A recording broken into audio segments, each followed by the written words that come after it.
তোকে আজকে আমি ছাড়বো না, বের কর। এর ভিতরে কি ঢুকাছে আজকে আমাকে দেখতেই হবে। বের কর বলতেছি, বের কর। তোর বুকের ভিতরে কি আছে আজকে আমাকে দেখতেই হবে। তুই যতই চেষ্টা কর, তোকে আজকে আমি ছাড়তেছি না। অনেকদিন পর তোর সুযোগ মতো পাইছি।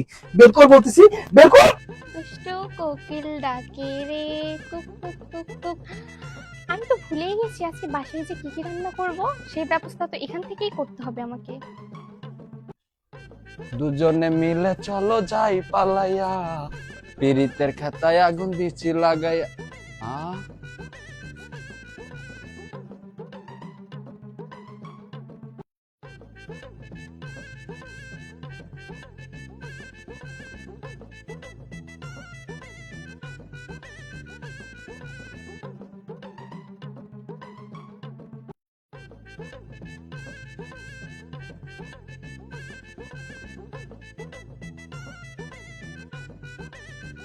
হুম, তাই তো বলি, এত বাজার যায় কই।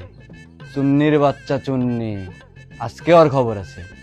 আমার আগেই সন্দেহ হয়েছিল এই কাজের বেটির উপরে। এই সব বিষয় আমার বড় ভাইকে বলতেই হবে। হ্যাঁ হ্যাঁ দোস্ত, ঠিক আছে। আচ্ছা তুই ওখানে দাঁড়া না রে ভাই, আমি আসতেছি, বাসায় একটু কাজ আছে, কাজ শেষ করে আসি। আচ্ছা আচ্ছা, ওকে, ঠিক আছে। ভাইজান আসবো, একটু কথা ছিল।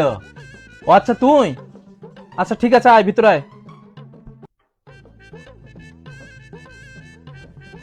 হ্যাঁ কি বলবি বল। ভাইজান, এই কাজের বেটির আমার আগে থেকেই সন্দেহ হয়েছিল। আজকাল বাসা থেকে অনেক জিনিসপত্র হারায়, আপনি একটু নজরে নজরে রাখেন। কি বলিস? আসলেই তো। আচ্ছা তুই যা, আমি ব্যাপারটা দেখতেছি।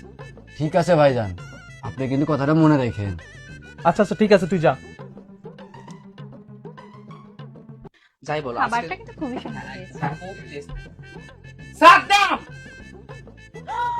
দেখেছো তোমার ভাই কি রকম লুচ্চা? দেখছো, আমি আগে থেকে বলেছিলাম তোমার ভাইয়ের চরিত্র ঠিক নাই। বাসা একা পাইছে আর কাজের মেয়ের সাথে এগুলো কি শুরু করে দিয়েছে। ছি! কি তুমি দাঁড়িয়ে দাঁড়িয়ে দেখতেছো? যাও তোমার ভাইকে ওখান থেকে ওঠাও। তোর এত বড় সাহস! ওঠ! ভাইজান, কিছু না জেনে না বুঝে তুমি আমাকে হাত তুললে। হাত তুলবো না মানে? আমার তো মনে হচ্ছে তোকে আমি আগে মুহূর্তে শেষ করে ফেলি। ভাইজান, তুমি আবারও ভুল করতেছো। তুমি আমার কাছ থেকে আগে শোনো, ও কি করছে। চোখে যা দেখলাম সব মিথ্যা না? শাক দিয়ে মাছ ঢাকতে আসছো? এই, তুমি কিছু বলছো না? তোমার ভাইয়ের কাণ্ড দেখলা না চোখ দিয়ে? ভাবি, তুমিও আমাকে ভুল বুঝতেছো। ও কি করছে তুমি যদি শোনো, তুমি নিজে অবাক হয়ে যাবে। শোনো তাহলে।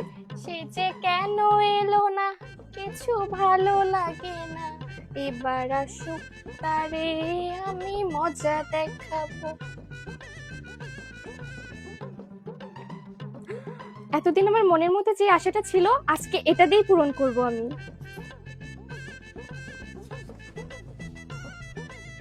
সে যে কেন এলো না, কিছু ভালো লাগে না, সে যে আসুক। আচ্ছা, তার মানে রহিম যা বলছিল সবকিছুই ঠিক। দাঁড়া, এটাই তোকে ধরার সুযোগ, মজা দেখাচ্ছি, দাঁড়া। বুঝছে, বাকি সব কাজগুলো করতে হবে। এই কোথায় যাচ্ছি? দাঁড়া, তোকে আজকে আমি ছাড়বো না, তোর মজা দেখিয়েই ছাড়বো। দাঁড়া, তোকে আজকে আমি ছাড়বো না, বের কর। এর ভিতরে কি ঢুকাছে আজকে আমাকে দেখতেই হবে। বের কর বলতেছি, বের কর। তোর বুকের ভিতরে কি আছে আজকে আমাকে দেখতেই হবে। তুই যতই চেষ্টা কর, তোকে আজকে আমি ছাড়তেছি না। অনেকদিন পর তোর সুযোগ মতো পাইছি। বের কর বলতেছি, বের কর। এবার তোমরা দুজন বুঝতে পারছো যে ও কি করছিল? চাকরানির বাচ্চা চাকরানি, এটা কি তুই নিজে বের করবি নাকি আমি টেনে হিসেবে বের করব? সাদ্দাম, তুমি চুপ করো, আমি এক্ষুনি পুলিশকে ফোন দিচ্ছি। না ভাবে এরকম করবেন না, পুলিশকে ডাকবেন না, আমি এখনই বের করে দিচ্ছি। এই ধরেন আপনার জিনিস। বলছিলাম না তোমাদের দুজনকে যে চোর। চাকরানি বাচ্চা চাকরানি, এইবারের মতো তোকে আমি মাফ করে দিলাম। দেখছো কি করছে? সাদ্দাম তো ঠিকই করছিল। যা, বের হ, বের হ। তোমরা অযথা আমাকে ভুল বুঝলা। 25 লাখ টাকা দামের নেকলেস, তোমার হীরার নেকলেস সহ চুরি করে। আমি এটাই তো তোমাদেরকে বুঝাতে চাইছিলাম যে ও একটা চোর। থাক ভাই, তুই কিছু মনে করিস না। তুমিও এরকম করে সন্দেহ করা আমাকে বন্ধ মাফ করবা। করে দাও, আমি বুঝতে পারি। আচ্ছা ঠিক আছে ভাই, ঠিক আছে ভাবি।